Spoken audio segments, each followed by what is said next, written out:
ये कहानी है एक बुजुर्ग महिला की जिसकी उम्र 60 साल होती है और उसका नाम सुनीता मौर्य होता है, जो एक रिटायर्ड टीचर होती है।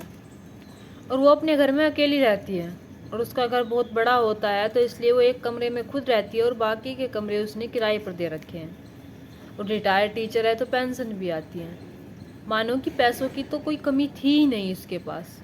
मगर ऐसा उसके साथ क्या होता है जो उसकी जान चली जाती है, और कौन मारता है उसे और किस लिए मारता है, ये जानने के लिए मेरे साथ बने रहें।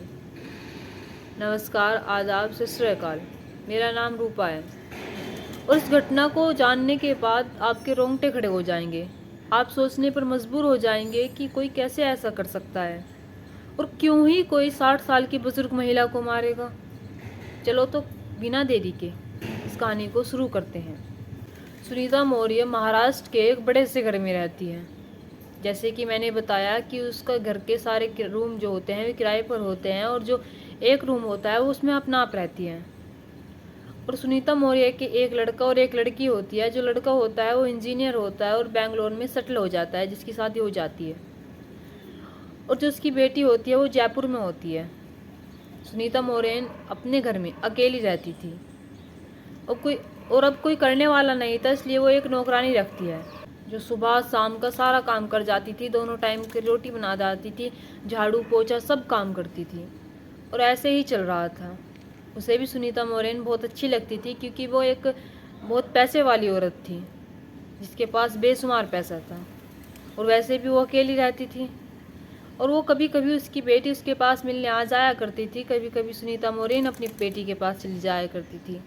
समय ऐसे ही चल रहा था और ऐसे ही बीतता जा रहा था। और फिर एक दिन जो उसकी नौकरानी होती है वो आती है और दरवाज़ा खटखटाती है, मगर सुनीता मौर्य दरवाज़ा नहीं खोलती। वो कहती है कि वो सोचती है मन मन में कि एक दो बार में तो खोल लेती थी, आज कैसे नहीं खोल रही। जब उसे काफ़ी देर खटखटाते हुए बजाते हुए दरवाज़ा हो जाता है, तो फिर वो सोचती है कि क्यों ना मैं किराएदारों को बताऊं जो हम रहते हैं उसके पास। वो उनके पास जाती है और कहती है कि मालकिन आज दरवाज़ा नहीं खोल रही, ऐसा क्या हुआ जो दरवाज़ा नहीं खोल रही। वे किराएदार आते हैं और वे भी खटखटाते हैं, मगर दरवाज़ा नहीं खुलता। तो एक किराएदार ऊपर चढ़कर देखता है एक खिड़की में कुछ झाँक कर, तो वो देखता है कि सुनीता मौर्य जो होती है वो ज़मीन पर पड़ी हुई होती है और वो अचंभित रह जाता है। इसलिए वो दरवाजे को जैसे तैसे करके तोड़ देता है और उसके बेटी और बेटा को कॉल करता है और उन्हें बताता है कि तुम्हारी माँ को पता नहीं क्या हो गया। उसकी बेटी जो जयपुर में रहती थी वो तो आ जाती है, लेकिन जो बेटा होता है वो बेंगलोर में रहता है, इसलिए उसे आने में थोड़ी देरी हो जाती है, जो कि फ़्लाइट से आता है। तभी डॉक्टर को बुलाया जाता है और सुनीता मौर्य को दिखाया जाता है, मगर सुनीता मौर्य मर चुकी थी। डॉक्टर कहता है कि इन्हें फूड पॉइजन हुआ है। यह बात सुनकर उसकी लड़की जो होती है वो रोने लगती है और ज़ोर ज़ोर से चीखने लगती है कि माँ तुम्हें क्या हुआ, तुम तो ऐसी नहीं थी और कल तक तो तुम बहुत ठीक थी, सही बात कर रही थी, एकदम से ऐसा कैसे हो सकता है। और तभी मतलब कि कुछ समय बाद उसका लड़का आ जाता है बेंगलोर से, और वो भी आकर बहुत रोता है और वो भी कहता है कि माँ ये तुम्हारे साथ क्या हुआ, तुम कल तक तो ठीक थी। और फिर कुछ समय बाद सुनीता मौर्य का अंतिम संस्कार कर दिया जाता है। और अब कुछ दिन बीतते हैं तो उसका लड़का जो होता है वो अलमारी खोल कर देखता है, तो कुछ काम के लिए तो उसमें एक पासबुक रखी हुई होती है जो सुनीता मौर्य की होती है।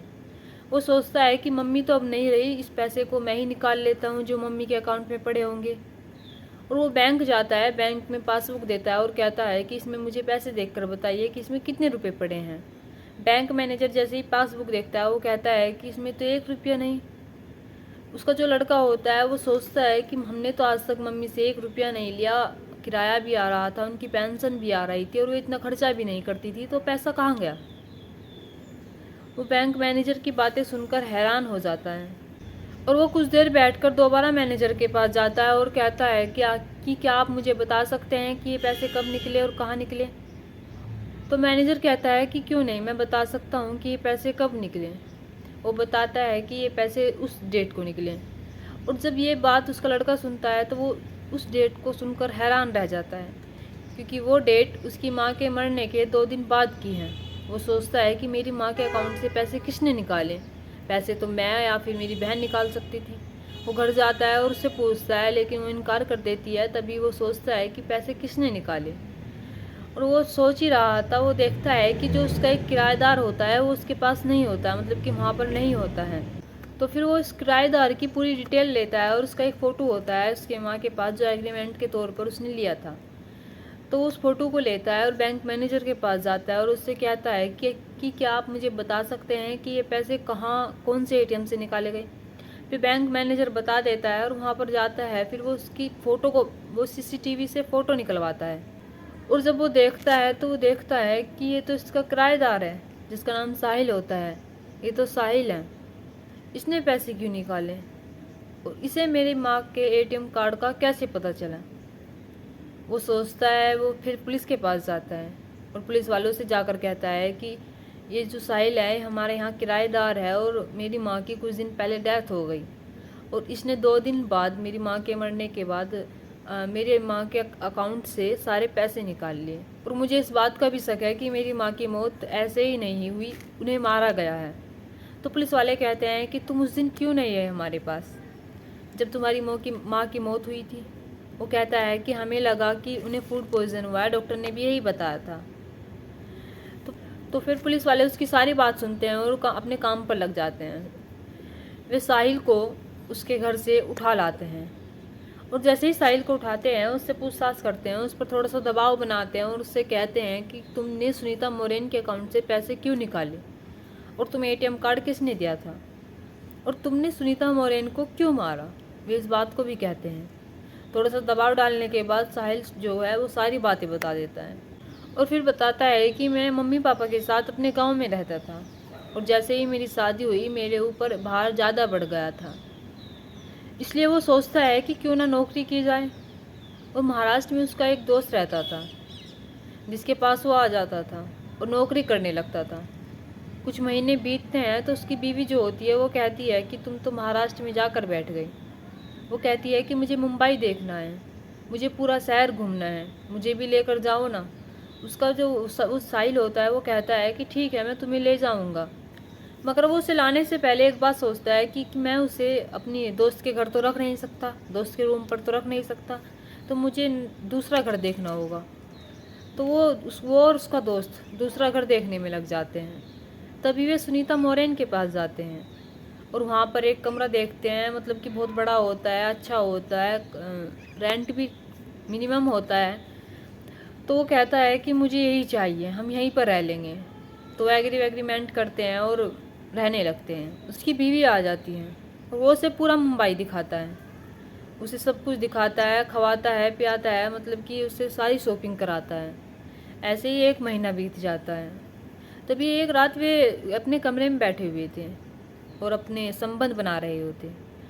तभी उनका जो गेट होता है वो खुला हुआ होता है और सुनीता मोरेन किसी काम से उनके पास आती है। तो वो खुला हुआ गेट देखकर, और जो साहिल होता है और उसकी पत्नी होती है वे आपत्तिजनक में होते हैं और उन्हें देख लेती है।